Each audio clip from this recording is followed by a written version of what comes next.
अगर ये कमरे की दीवारें बोल पाती तो मेरे साथ जो हुआ कोई इंसान सुन नहीं पाता। मैं हमेशा सोचता था कि पुराने घरों में रहने का एक अलग ही मजा है। बड़ी बड़ी खिड़कियां, लकड़ी की खुशबू और दीवारों पर उभरी पुरानी डिजाइन। लेकिन उस घर की एक चीज मुझे पहले दिन से अजीब लगती थी।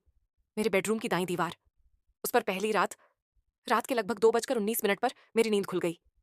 कमरे में पिच अंधेरा था, लेकिन मेरे कानों में एक धीमी सी आवाज गूंज रही थी। टप टप टप, जैसे कोई दीवार के पीछे से उंगली मार रहा हो। मैंने सोचा शायद लकड़ी सिकुड़ रही होगी, लेकिन जैसे ही मैं उठकर दीवार के पास गया, आवाज रुक गई। मैं वापस लेटा और 2 मिनट बाद फिर आवाज शुरू, इस बार थोड़ी तेज। दूसरी रात मैंने दीवार पर कान लगाकर सुना, अंदर कोई था। हाँ, साफ साफ किसी की सांसों की आवाज थी, धीमी भारी ठंडी सांसें। मैं डर गया, लेकिन खुद को समझाया शायद मेरा वहम है। रात 3 बजे दीवार की दूसरी तरफ से खुरचने की आवाज आई। सस सस सस सस सस सस, जैसे कोई नाखून घसीट रहा हो। मैंने टॉर्च की रोशनी डाली और दीवार की खरोंचें पहले से गहरी थीं। तीसरी रात मैंने रिकॉर्ड करने का फैसला किया। कैमरा दीवार की तरफ सेट करके सो गया। उस रात दीवार से सिर्फ आवाजें ही नहीं आई, बल्कि हिलने लगी, जैसे कोई अंदर से धक्का मार रहा हो। मैं डर से वहीं जम गया, कांपती सांसों के साथ धीरे से कैमरा उठाया, वीडियो प्ले किया। और जो मैंने देखा, मेरी रीढ़ जम गई। दीवार की दरारों के बीच से 2 काली उंगलियां बाहर आती दिख रही थीं, लंबी, टेढ़ी और आखिर में नुकीली। मैंने घर छोड़ने का सोचा, लेकिन देर हो चुकी थी। अगली शाम मैं सामान पैक कर रहा था कि दीवार अचानक अंदर की तरफ धंसने लगी, जैसे कोई चीज पूरी ताकत से उसे तोड़ने की कोशिश कर रही हो।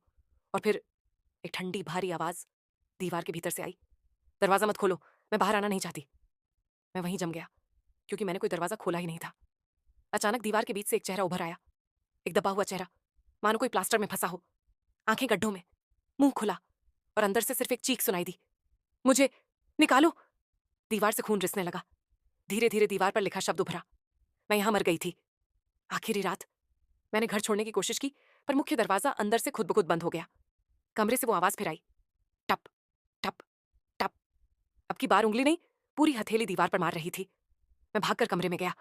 दीवार पूरी तरह धड़क रही थी, जैसे उसके भीतर कोई इंसान जिंदा दफन हो और बाहर निकलना चाहता हो।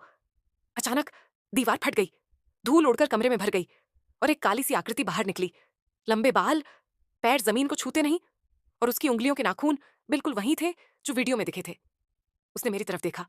चेहरा आधा टूट चुका था, जैसे किसी ने उसे जिंदा कंक्रीट में दबाया हो। वह आगे झुकी और बोली, अब तेरी बारी है दीवार के पीछे रहने की। कहानी यहां खत्म नहीं होती। उस रात के बाद लोगों ने वो घर खाली पाया। दरवाजा अंदर से बंद था, लेकिन दीवार पर एक नई खरोंच उभर आई थी। अंदर से कोई मदद के लिए दीवार पर मार रहा था, और खरोंच के नीचे लिखा था, मत खोलना, मैं बाहर नहीं आना चाहता।